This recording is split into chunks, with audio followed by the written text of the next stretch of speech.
बृहस्पतिवार व्रत की कथा। बृहस्पतिवार के व्रत की विधि। बृहस्पति देवता का व्रत इस दिन रखा जाता है। दिन में केवल एक ही बार भोजन किया जाता है। इस दिन पीले वस्त्र धारण करके शंकर भगवान पर पीले उर्द और चने की दाल चढ़ानी चाहिए और बृहस्पतिवार की कथा सुनकर भोजन करना चाहिए। इस व्रत के करने से विद्या, धन, पुत्र तथा अक्षय सुख प्राप्त होता है। उन्हें इस दिन केले के वृक्ष की सादर पूजा करनी चाहिए। बृहस्पतिवार के व्रत की प्रथम कथा। एक नगर में एक साहूकार रहता था। उसको धन, धान्य, बाल गोपाल की कोई कमी न थी, परंतु साहूकारिनी कंजूस थी। वो कभी किसी भिखारी को भीख नहीं देती थी और उसकी इसी हरकत से सभी बहुत परेशान थे। एक बार ऐसा संयोग हुआ कि एक पहुंचे हुए सिद्ध पुरुष उस साहूकारिनी के यहां भिक्षा मांगने पहुंचे। उस समय वो साहूकारिनी अपना आंगन लीप रही थी। अतः सिद्ध महाराज से कहने लगी, महात्मा, इस समय तो मैं काम कर रही हूं, मुझे अवकाश नहीं है, आप फिर कभी दर्शन दीजिएगा। सिद्ध पुरुष दुआ देते हुए वहां से चले गए। कुछ दिनों बाद वे पुनः वहां पधारे। उस समय साहूकारिनी अपने पोते को खिला रही थी, अतः उसने भिक्षा देने में फिर असमर्थता दिखाकर भिक्षुक महाराज को फिर कभी अवकाश के समय आने को कहा। इस बार भिक्षुक महाराज का माथा ठनका। उन्हें साहूकारिनी के इरादे का आभास हो गया, इसलिए अगली बार वे जल्दी पधारे। साहूकारिनी उस समय भी घर के किसी काम में अपने को व्यस्त रखने की कोशिश कर रही थी। इस पर साधु बाबा चिढ़ गए। उन्होंने साहूकारिनी से कहा कि मैं तुम्हें कुछ उपाय बताता हूं। यदि तुम अवकाश ही अवकाश चाहती हो तो बृहस्पतिवार को देर से सोकर उठो। सारे घर में झाड़ू लगाकर कूड़ा एक ओर इकट्ठा करके रख दिया करो। उस दिन घर में चौका ना लगाया करो। भोजन बनाकर चूल्हे के पीछे रख दिया करो।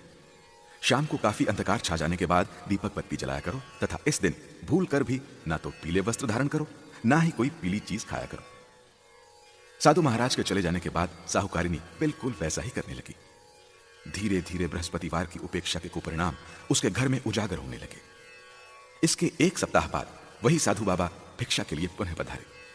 उस समय साहूकारिनी हाथ पर हाथ धरे खाली बैठी हुई थी। बाबा ने जब भिक्षा मांगी तो वो फूट फूट कर रोती हुई कहने लगी, महात्मा, मैं आपको भिक्षा कहां से दूं? अब तो घर में दर्शन करने के लिए भी अन्न के दाने नहीं है। साधु बाबा बोले, माई, तेरी माया समझ में नहीं आती। पहले तो तेरे घर में सब कुछ था, मगर फिर भी तू भिक्षुक को भीख नहीं देती थी, क्योंकि उन दिनों घर के काम धंधों से ही तुझे फुर्सत नहीं थी। और अब तो फुर्सत ही फुर्सत है, फिर भी तू दान देने में आनाकानी करती है। अब तो साहूकारिनी को समझते देर न लगी कि सामने खड़े बाबा सर्वज्ञ और सिद्ध पुरुष हैं। उसने उनके चरण पकड़कर पिछले व्यवहार के लिए क्षमा मांगी और वादा किया कि यदि आपकी कृपा से मेरा घर फिर धन धान्य से भर गया तो वो कभी किसी भिक्षुक को खाली हाथ नहीं जाने देगी। साधु बाबा को उस पर दया आ गई। वे बोले, माई, बृहस्पतिवार को तड़के ही उठकर स्नान आदि से निवृत्त होकर अपने घर को गोबर से लीपकर अत्यंत पवित्र भाव से भोजन बनाना चाहिए। उस दिन घर का कोई आदमी हजामत ना बनाए और उस दिन विशेष रूप से भूखों को भोजन कराना चाहिए। यदि तुम ऐसा करोगी तो शीघ्र ही तुम्हारे दिन फिर जाएंगे और तुम्हारा घर एक बार फिर धन धान्य से भरपूर हो जाएगा। साहूकारनी ने वैसा ही किया। कुछ ही दिनों में उसके भले दिन फिर से लौट आए। जिस प्रकार बृहस्पति जी ने उस साहूकारिनी के दिन फेरे, उसी प्रकार वो हम सबके भी शुभ दिन शीघ्र ही लाए। बृहस्पतिवार की द्वितीय कथा। काफी पुरानी बात है। एक दिन देवाधिदेव इंद्रदेव अपने स्वर्ण जड़ित सिंहासन पर विराजमान थे। अनेकानेक देव, किन्नर, ऋषि आदि उनके दरबार में उपस्थित होकर उनकी स्तुतियों का गान कर रहे थे। आत्म प्रशंसा सुनते सुनते इंद्र को गर्व हो गया। वे अपने को सर्वशक्तिमान समझने लगे। ठीक इसी अवसर पर देवगुरु बृहस्पति जी दरबार में पधारे। इंद्र दरबार के समस्त सभासद देवगुरु के स्वागत में सादर उठकर खड़े हो गए, मगर इंद्र अपने सिंहासन पर ही जमा रहा। बृहस्पति देवता को इंद्र का गर्व समझते देर नहीं लगी।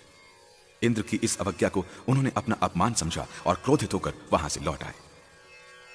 बृहस्पति देवता के लौटते ही इंद्र को अपनी भूल का एहसास हो गया। अब वो अपने किए गर्व पर पछताने लगे। उसने उसी क्षण गुरुदेव के चरणों में उपस्थित होकर क्षमा मांगने का निश्चय किया। बृहस्पति देव अपने तपबल से इंद्र के इरादे को जानकर अपने लोक से दूसरे लोक को चले गए। इंद्र उनके लोक से निराश होकर लौट आया।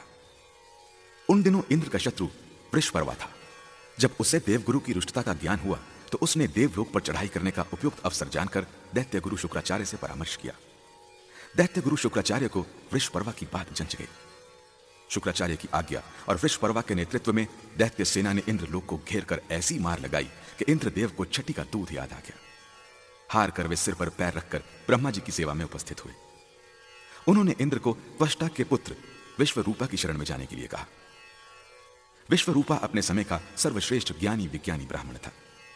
इंद्र ने जब अनेक प्रकार से विश्वरूपा की वंदना की तो वे बड़ी कठिनाई से देवराज के पुरोहित बनने के लिए तैयार हो गए। विश्वरूपा ने पिता की आज्ञा प्राप्त कर देवराज का आचार्यत्व स्वीकार करके ऐसा यत्न किया कि देवराज को विजय प्राप्त हुई।